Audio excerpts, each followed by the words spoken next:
5, a Miami Dolphins shocker. Head coach Brian Flores has been fired. When the Miami Dolphins fired head coach Brian Flores on January 10, 2022, it sent shockwaves throughout the NFL. Less than 24 hours before, Flores had coached Miami to victory over Bill Belichick and the New England Patriots. The win secured back-to-back winning seasons for the Dolphins. Flores was gone. All the same, how was this possible? Despite all that's happened since, at the time, the move seemed like a giant head-scratcher. Flores' dismissal from the Dolphins begs a larger question.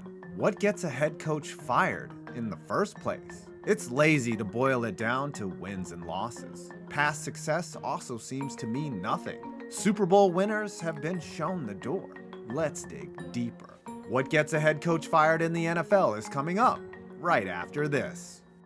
Ah yes, we've made it to the end of the year, the superb owl. And what better time to get in on the best daily fantasy sports game out there, Bounty Sports. Right now, they are running the Super Bowl 5X feature pick'em with an entry fee of just $4 and over $1,400 in total prizes. Here I am making my picks. You're gonna pick some NHL and NBA games and then bam, the ultimate pick. Yep, I'm jinxing the Bengals, baby. Just remember, picking the big game winner is worth 5 times the points. 5 times. So if you use my referral code FPV5 at signup, you'll get a free $5 added to your account, no deposit necessary. I mean, they're making your first contest risk-free. So go to bountysports.com or use the link below and use my code FPV5 and get a free $5 dropped right into your account, which you can use to play immediately. Why not try out Bounty Sports risk-free? Easy, fun, and simple. bountysports.com. Horrific play calling. In 2020, Matt Nagy led the Bears to a playoff berth, their second in 3 years. To his credit, he did it with Mitch Trubisky under center, the equivalent of coaching on survival mode. Just a year later, Nagy was out in Chicago. It wasn't that the coach was an abject failure in the Windy City, but he was beginning to lose his grip on the play sheet. When a head coach calls the plays on offense or defense, he assumes the utmost responsibility for his team's failure or success. There are no more scapegoats on his side of the ball. That ended up being true for Matt Nagy, who turned in an all-time bad play calling performance in 2021. Prior to the season, the Bears had traded up in the first round to land Ohio State quarterback Justin Fields, the most dynamic signal caller Chicago had seen in years. Not much of a bar to hop over there. Rather than making the most of Fields' athletic prowess, Nagy's play calling was like jamming a square peg into a round hole over and over again. Nagy's plays kept Fields in the pocket, static, as if he were designing a game plan for Andy Dalton. Not the guy you want to be an understudy of. In the end, Fields' failure was Nagy's failure as well, and it cost the coach his job after 4 seasons with the Bears. It didn't matter that Nagy still owned a winning record in Chicago. His playbook was crumbling in his very hands. Not long after the Bears said goodbye to Matt Nagy, the New York Giants bid farewell to their leader, Joe Judge, who lasted just 2 years on the job. It appeared the Giants were willing to swallow a 10-23 record in his first go-round, with reports leaking out that the G-men would retain Judge despite abject failure in both his seasons in MetLife. That changed when Judge dialed up one of the most embarrassing play calls in recent memory. Faced with a 3rd and 9 at their own 5-yard line, down 3 in the second quarter against Washington, the Giants fooled everybody by calling a fucking quarterback sneak. Judge had no confidence in backup quarterback Jake Fromm and was trying to get extra room for a punt, but he failed to account for one simple fact. They were 4 and 12. It was a meaningless game, and it was a decision so mindlessly conservative that even Mike Vrabel was clutching his dick while throwing up in his mouth. Good play calling is almost always the reason an offensive or defensive coordinator earns a job as a head coach, but it's also a reason they can lose it. Back-to-back losing seasons. As a head coach in the NFL, you might get a second chance to right your wrongs, but third chances, well, those are rare. Back-to-back losing seasons are often a deal breaker, the kiss of death for head coaches, no matter who they are. In the last 5 years, there have been 33 head coaches fired in the NFL. Holy shit, 33. 19 of those coaches were coming off back-to-back losing seasons. That means with all the reasons to kick your coach to the curb, nearly 3/5 of firing can be attributed to posting a losing record 2 years in a row. Since 2017, 21 head coaches have posted back-to-back losing seasons. Just 7, 1/3 of those coaches got a chance to turn it around. Let's narrow it down even further.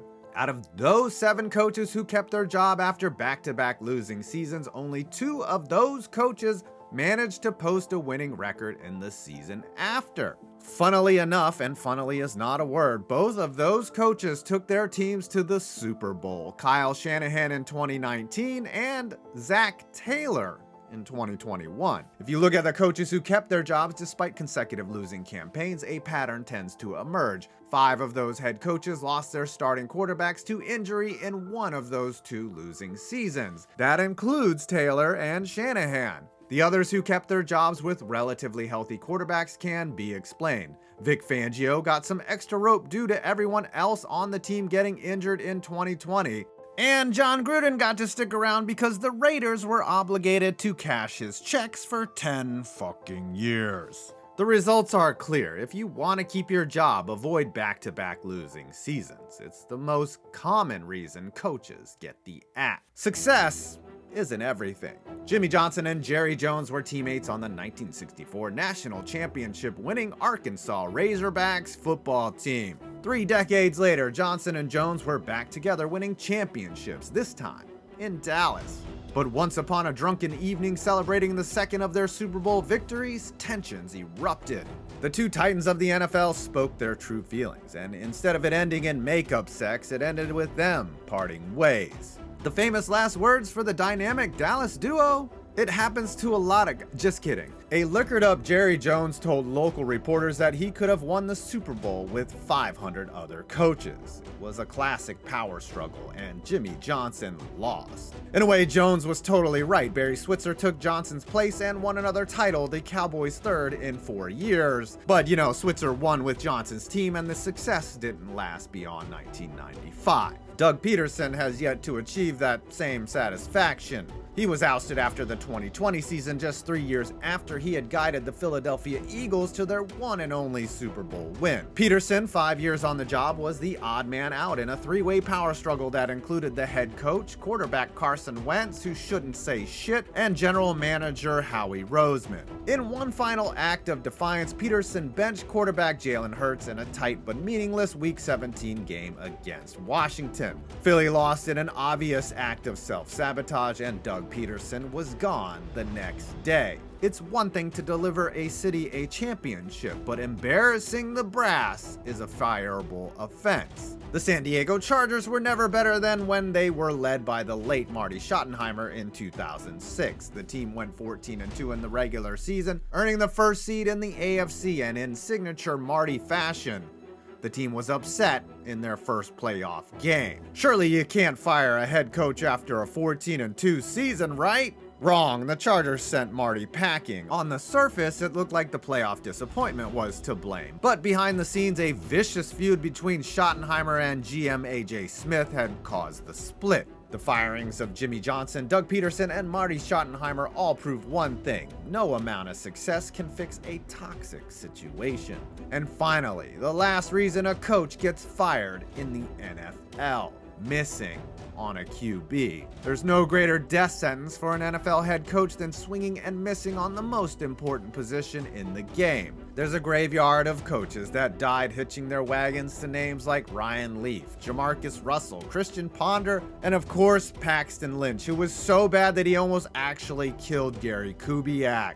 Taking big swings on quarterbacks are high-risk, high-reward propositions, so much so that few coaches get multiple chances to get it right. It took just 6 games into the Ryan Leaf experiment, 6 games for the Chargers to fire head coach Kevin Gilbride. And those 6 games even included a pair of wins, but 1 touchdown and 15 turnovers for the number 2 overall pick persuaded San Diego to make a change at head coach sooner rather than later. Even competent head coaches like Brian Flores are beholden to their quarterbacks they draft. And sometimes it wasn't even their decision to begin with. It was assumed back in 2019 that the Dolphins' plan was to tank for Tua Tagovailoa. They began doing just that, but Flores' leadership helped the tank in reverse. And when it came time to spend the 5th overall pick on a quarterback, Tua just happened to be available. Brian Flores preferred Oregon quarterback Justin Herbert. The Dolphins front office got their guy, and it wasn't the 2020 Rookie of the Year. Fast forward a couple of years, Tua has been yanked in and out of the lineup and missed time due to injury, but has shown some promise amid ups and downs.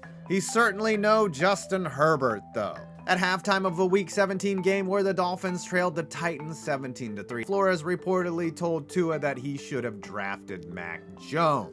I mean, has Tua hit a gritty? Tensions were at an all-time high. Tua and Flores traded F-bombs. The relationship was severed beyond repair. So in turn, Flores had 2 strikes against him, missing on a QB, and why not throw in a bitter power struggle? 8 days later, despite salvaging a winning record after starting 1-7, the Dolphins handed Brian Flores a pink slip. Flores then handed them a lawsuit. The firing of Brian Flores and its aftermath forced the league into a reckoning over the failure of the Rooney Rule. The lack of black head coaches puts the NFL in the oh-so-uncomfortable position of self-reflection. And let's not forget the practice of tanking.